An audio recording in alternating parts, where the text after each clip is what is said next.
Welcome to the Ann Arbor Public Schools Superintendent Update for the week of September 28th. We have Superintendent Dr. Janice Swift has joined us, as well as Jenna Backlor. She'll be in later to talk a little bit about some of the metrics and also some of the exciting things that Rec and Ed have gotten underway already. But let's start with Dr. Swift. Can you talk a little bit about what has been accomplished so far in the 2 full weeks of school that we've had, plus that first week of sort of onboarding and orientation? Thank you, Andrew.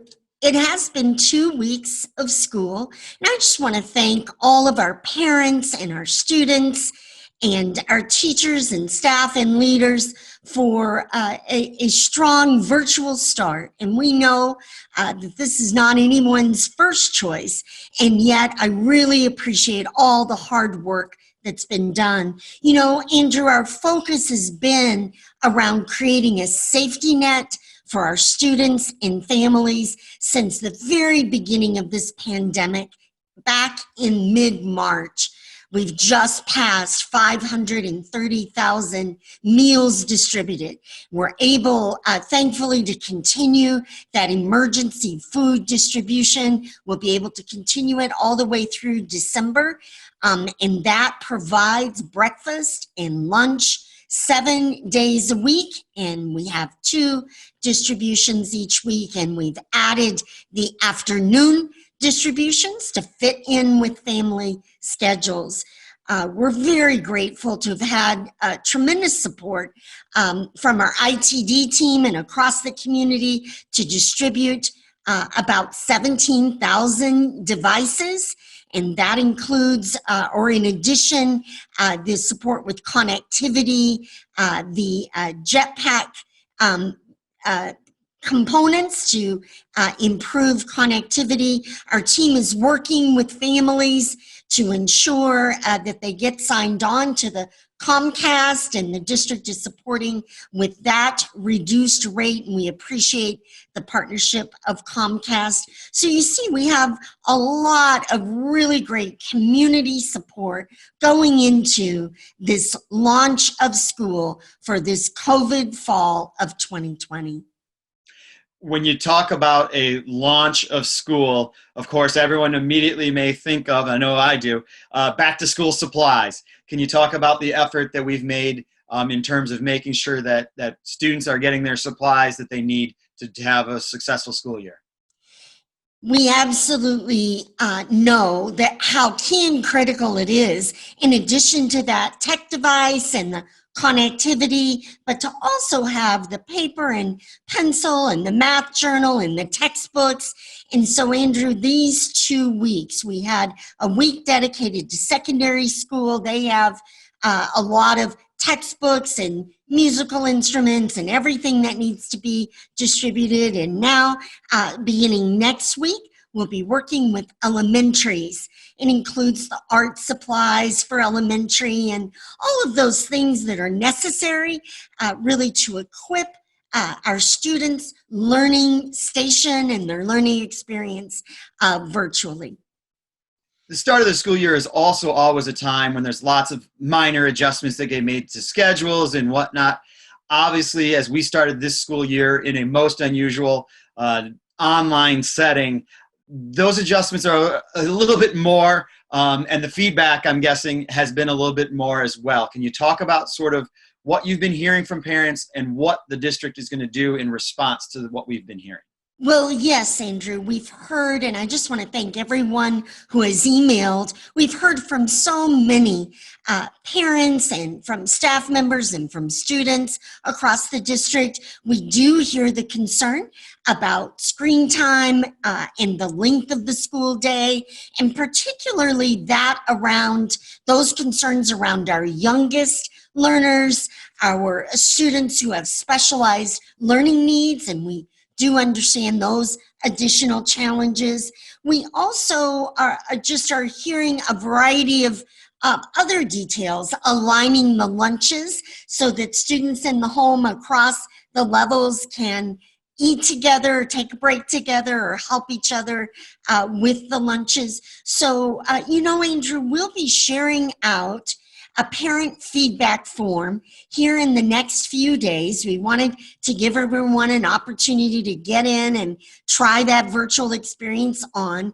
But in addition to all those who've taken time to email, we will be sending out the feedback form. We will be making adjustments, minor adjustments to that learning day so that it better meets the needs of our students and staff. We want this virtual experience to be just as top quality as it can, and we all understand it's not the same as being in person, and yet we want to make those improvements. So just encourage everyone to watch for that parent feedback form and to give us your feedback so that we can make the appropriate adjustments. Now, in addition to that, getting some more feedback, what are some of the other next steps that we're looking at?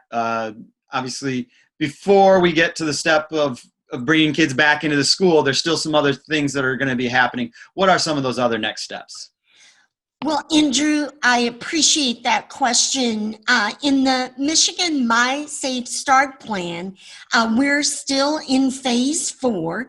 And in phase 4, we are able to have small groups of students and to have students involved in activities. So as folks are aware, we've launched our high school athletics and recently have begun the process of SAT testing, which is required by the College Board to be done in person. So we have those groups occurring and socially distanced and fully masked and being as safe and healthy as they possibly can. Over the coming days, we'll be sharing more about other small groups of students who will be invited into our buildings to receive those additional supports. Now, of course, for many families, there's really only one question that they're really focusing on around school, and that's when are we going to actually be able to have our children back in the school buildings themselves.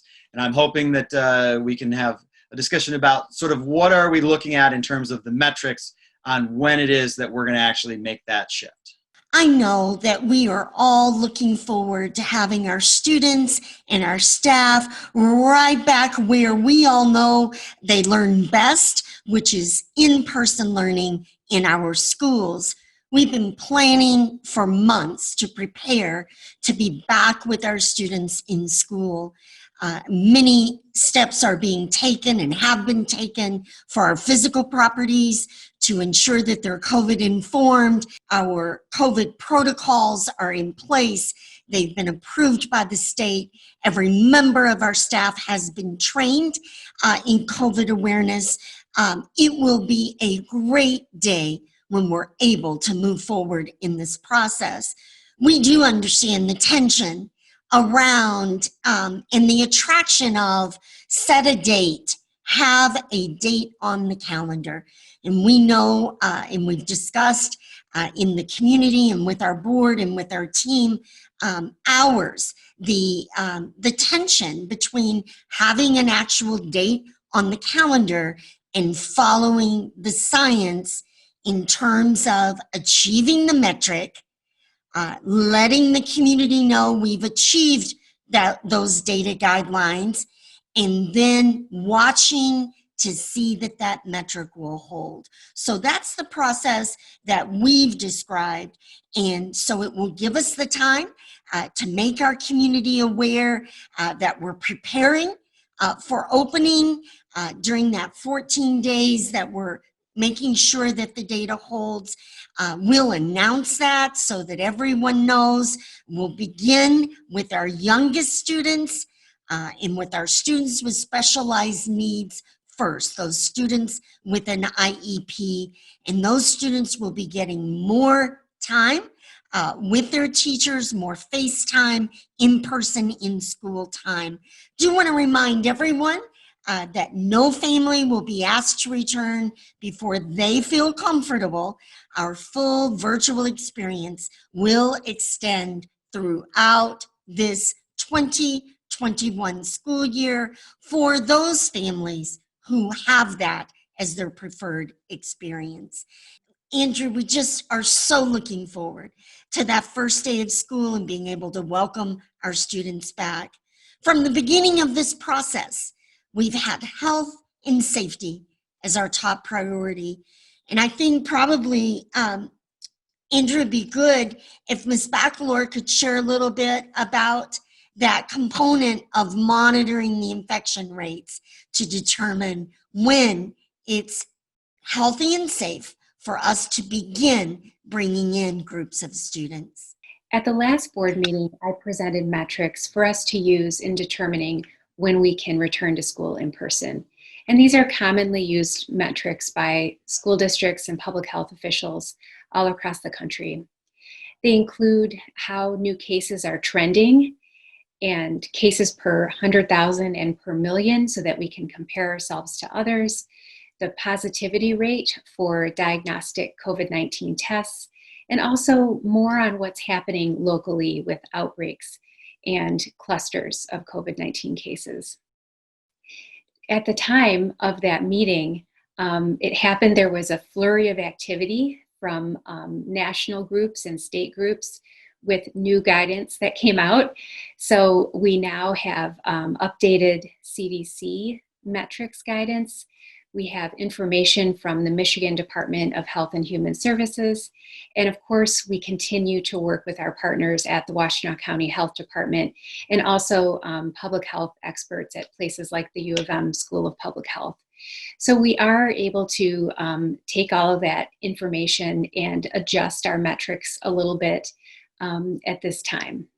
While most everyone is eager to get kids back into the school buildings, there is still the very real concern about what the spread of COVID-19 would mean for not just our children, but also the staff members that are in the school.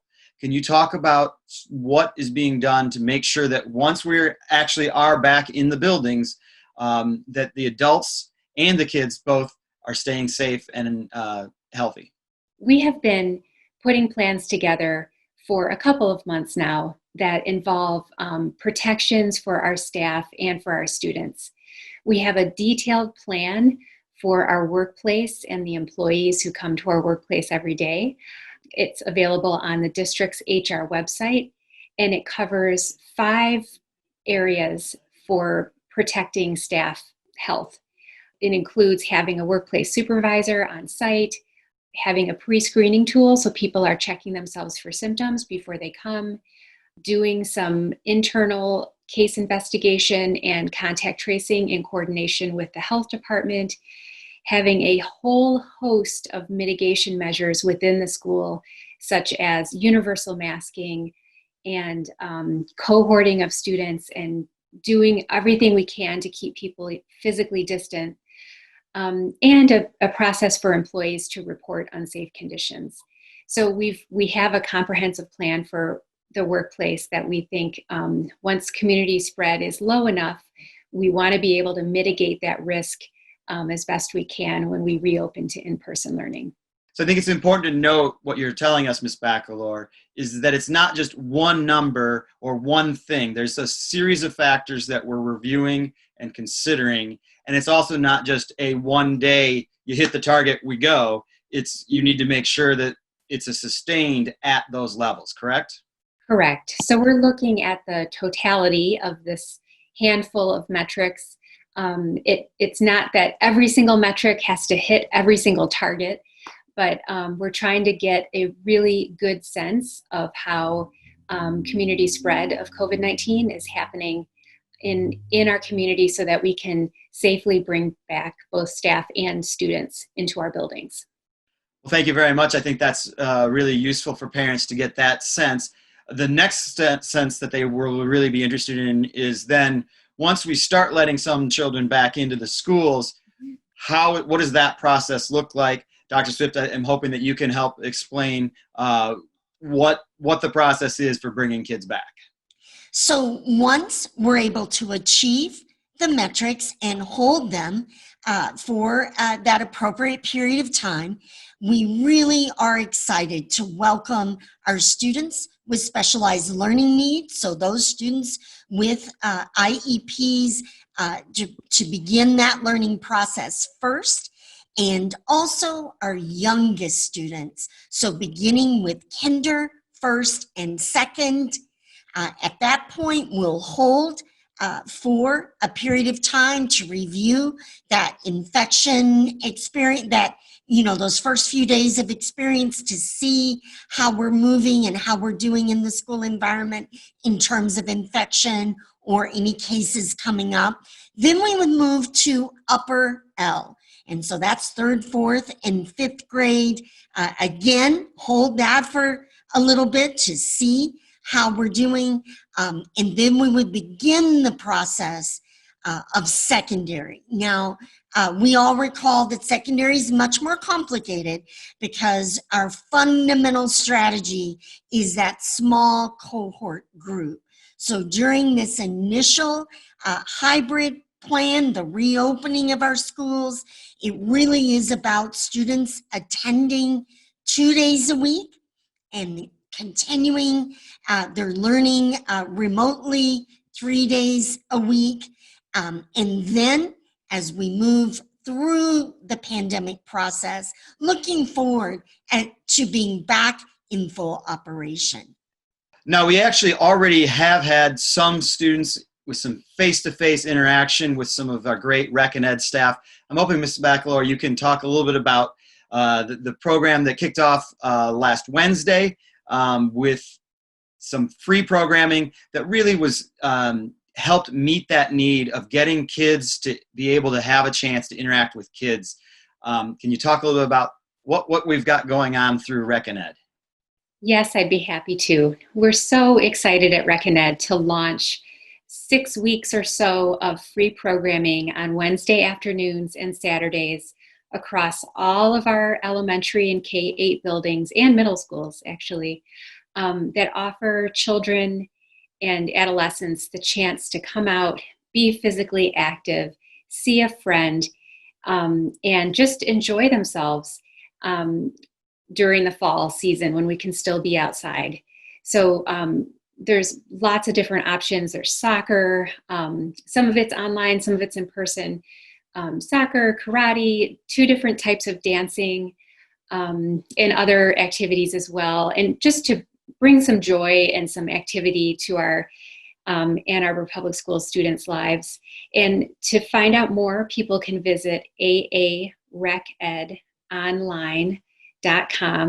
That takes you to the Rec and Ed website that is set up during this pandemic time.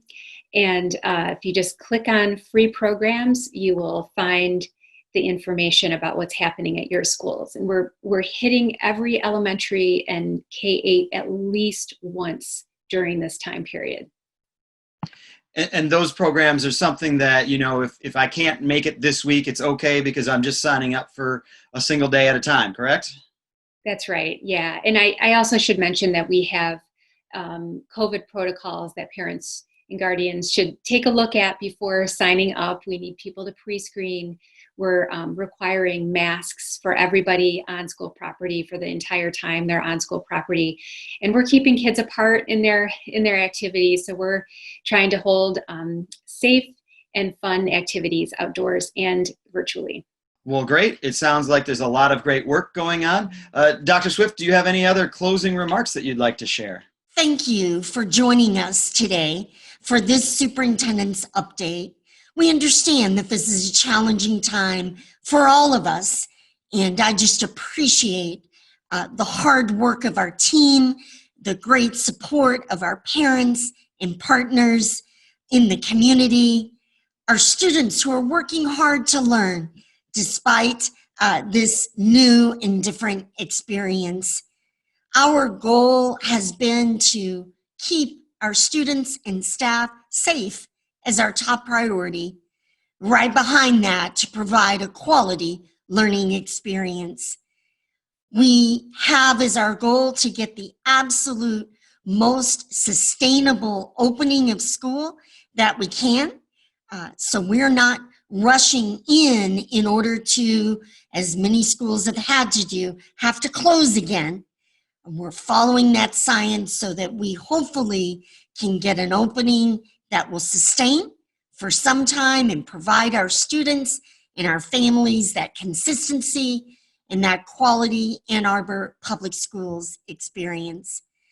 We know that in Ann Arbor, we all understand each of us play an important role in our community. Following those 3 steps that we know are key and critical. And anytime we're outside of our home, around folks not part of our family unit, that we're consistent to wear our masks, to watch our distance, and to practice that safe and healthy hand washing and hygiene so that we can get our schools open. We know that each of us doing the very best we can every day has a direct connection to the rate of infection in our community. So I just want to thank everyone for joining us today. Thank you, Ms. Bacalor, and thank you, Mr. Cluley. We appreciate the opportunity to work in this Ann Arbor community, and we appreciate the opportunity to serve our 18,000 students. Thank you.